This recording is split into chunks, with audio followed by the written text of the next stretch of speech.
Bienvenue sur Work in Process, le podcast dédié aux entrepreneurs qui veulent bosser moins mais mieux en ayant une croissance pérenne. Alors, si vous voulez allier croissance et sérénité, performance et flexibilité, abonnez-vous. Ce podcast va devenir votre outil préféré. Je suis Marine Aubaré, business designer. Ma passion ? Décortiquer vos problèmes et vous proposer des solutions innovantes et performantes. Bienvenue dans l'aventure. Bonjour à tous et bienvenue dans un nouvel épisode de Work in Process. Aujourd'hui, on continue sur notre lancée des 5 blessures qui empêchent d'être soi-même au travail, une série d'épisodes inspirés du livre de Lise Bourbeau, que d'ailleurs, encore une fois, je vous invite vivement à lire, ne serait-ce qu'à titre personnel. Si vous avez loupé l'épisode précédent, pas de panique, il est mentionné dans la description de cet épisode. Aujourd'hui, on va s'intéresser à la blessure d'abandon. Pour reconnaître cette blessure, plongeons encore une fois dans le passé. Une personne qui porte en elle la blessure d'abandon s'est sentie à un moment donné, dans son enfance, dans sa vie, elle s'est sentie abandonnée par quelqu'un, quittée, délaissée, éloignée, pour une durée temporaire ou définitive. En fait, ce qui s'est passé, c'est que cette personne a vécu cette séparation comme une privation affective et un abandon de qui elle était. Vous le savez, quand on est enfant, on n'a pas encore intégré ce mécanisme de séparation entre ce qu'on fait et qui on est. Et depuis, cette personne ne veut plus revivre cette blessure d'abandon. Donc pour l'éviter, elle a, elle aussi, adopté un masque de fausse protection, inconsciemment encore une fois. Et ce masque, c'est le masque du dépendant. Alors comment une personne qui a la blessure de l'abandon va réfléchir ? Évidemment, quand cette personne porte son masque. Elle peut avoir des pensées comme « j'ai besoin du soutien des autres ». Parce que pour cette personne-là, être aimée, c'est être soutenu. Elle peut se demander « mais qu'est-ce que je vais faire tout seul ?» Une des plus grandes peurs d'une personne qui a la blessure d'abandon, c'est la solitude. Elle a besoin du regard et de l'approbation des autres pour faire ses choix. Et souvent, elle se dit aussi que elle doit obtenir de l'attention pour se sentir important ou importante. Alors, ça peut être attirer l'attention sur un aspect positif, entre guillemets, c'est-à-dire prendre le rôle du sauveur, de la personne toujours gentille, disponible pour les autres, ou ça peut être attirer l'attention avec ses difficultés, des problèmes, qu'ils soient de santé, relationnels ou autres. Encore une fois, dans cet épisode, il n'y a aucune critique, aucun jugement de valeur. Je vous transmets simplement des clés de compréhension que j'ai tirées de la lecture de ce livre. À quoi on reconnaît une attitude de dépendant ? C'est-à-dire quand la personne se sent abandonnée ou croit ou craint d'être abandonnée. La première chose, c'est que le masque du dépendant va faire que cette personne va chercher une présence. Elle veut éviter la solitude à tout prix, parce que ça lui cause beaucoup de stress, beaucoup d'anxiété. Elle a tendance, inconsciemment, à beaucoup s'accrocher aux autres. Peut-être trop parfois. Et ça lui fait peur. Et aussi, elle va se plonger dans des occupations qui vont lui changer les idées pour éviter de voir, de penser qu'il ou elle est seul. Et ces occupations, ça peut être la télé, ça peut être le téléphone, les réseaux sociaux, les jeux vidéo, etc. Parmi les attitudes de dépendant, on remarque aussi qu'il y a une tendance à la victimisation. C'est-à-dire que, inconsciemment, cette personne va créer dans son environnement des difficultés, de toutes sortes. Elle peut avoir tendance à verbaliser plus que d'autres personnes ses problématiques. Et elle peut croire aussi que si il ou elle se débrouille tout seul, il ou elle aura moins d'attention. Et il faut savoir que le masque de dépendant, qui est un masque de fausse protection, a lui-même son propre masque. Je sais, ça devient un peu compliqué.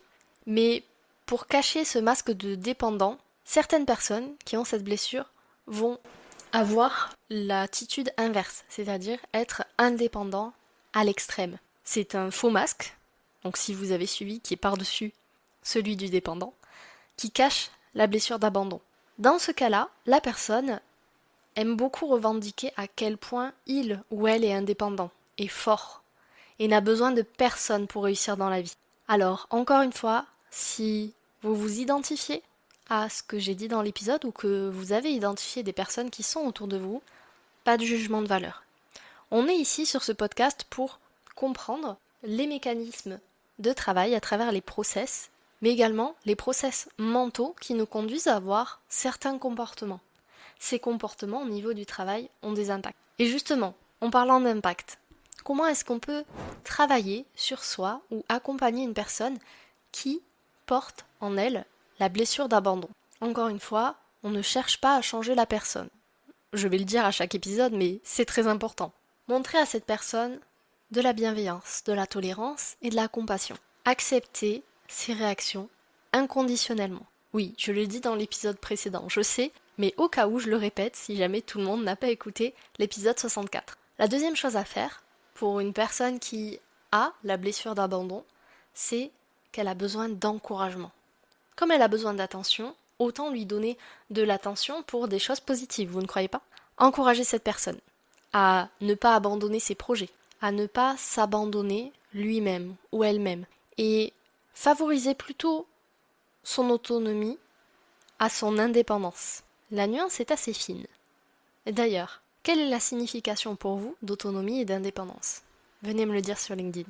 La troisième chose à faire pour une personne qui porte la blessure d'abandon, c'est de ne pas la priver d'affection, en croyant l'aider à devenir solide, entre guillemets. Ça n'a rien à voir. Priver une personne d'affection, lui faire du chantage affectif, c'est une technique de manipulation. Mais ça n'a jamais aidé personne à être plus solide. Au contraire, ça va renforcer la création d'une carapace et vous n'aurez pas du tout aidé à résoudre ce problème. À la place de priver la personne d'affection, veillez plutôt à la rassurer, à lui dire que quoi qu'il ou elle fasse, votre affection pour elle ou lui ne changera pas. Et au-delà de lui dire, ce qui est déjà bien, montrez-lui. Vous pouvez lui montrer en étant présent, en étant en posture d'écoute active, par exemple. Et dans le cadre du travail, je sais que généralement on ne parle pas d'affection, on va plutôt parler de reconnaissance. C'est le même principe. Veillez à bien dire aux personnes avec qui vous travaillez, qui peuvent avoir ces blessures-là, que peu importe ce qu'ils fassent, s'ils font des erreurs, par exemple, dites-lui que ça n'enlèvera pas la reconnaissance que vous avez de sa personne, de ses compétences, de ce pourquoi elle est douée et ce pourquoi elle travaille avec vous au quotidien. Rassurer les personnes qui ont la blessure d'abandon, c'est une énorme partie du travail de guérison de cette blessure. Et si c'est vous qui avez cette blessure d'abandon, essayez un exercice assez simple. Fermez les yeux quelques minutes, détendez-vous et visualisez la porte de votre chambre quand vous étiez enfant. Visualisez que vous ouvrez cette porte et que dans votre chambre, il y a vous, mais vous, enfant. Prenez quelques minutes pour regarder cette scène, puis approchez-vous de votre enfant intérieur et dites-lui tout ce que vous auriez eu besoin d'entendre. Je vous promets que cet exercice n'est pas du tout perché. Il a fait ses preuves auprès de nombreux thérapeutes et de nombreux patients. Et même si je ne suis pas psychologue, il n'y a rien de mal à transmettre des outils pour aider chacun et chacune à se sentir mieux, que ce soit dans le travail ou ailleurs. Alors voilà, j'espère que cet épisode de la saga sur les 5 blessures qui nous empêchent d'être nous-mêmes au travail vous a plu. On se retrouve très vite pour un nouvel épisode de cette saga. Et n'oubliez pas que l'abandon, on l'a tous à un moment donné ressenti dans notre vie. Seulement, au plus tôt on le ressent dans l'enfance, et au plus ça a d'impact sur notre vie en tant qu'adulte. Il faut se rappeler d'une chose, quand on est dans le milieu professionnel, on est tous entre adultes. Mais la vérité, c'est que être adulte, c'est un jeu que jouent des enfants qui sont piégés dans un corps de grands. Alors, prenez soin de vous, prenez soin des autres, des personnes qui sont dans votre entourage, pour plus de bien-être au travail et de bien-être individuel et collectif. À très bientôt pour un nouvel épisode. Voilà, cet épisode est maintenant terminé. Merci pour votre écoute. Je vous souhaite à tous une belle journée, soirée et à très bientôt dans le podcast. Bye! Cet épisode t'a plu? Tu peux le partager en me taguant ou lui laisser 5 étoiles sur Apple Podcast. Encore merci pour ton écoute, à très vite!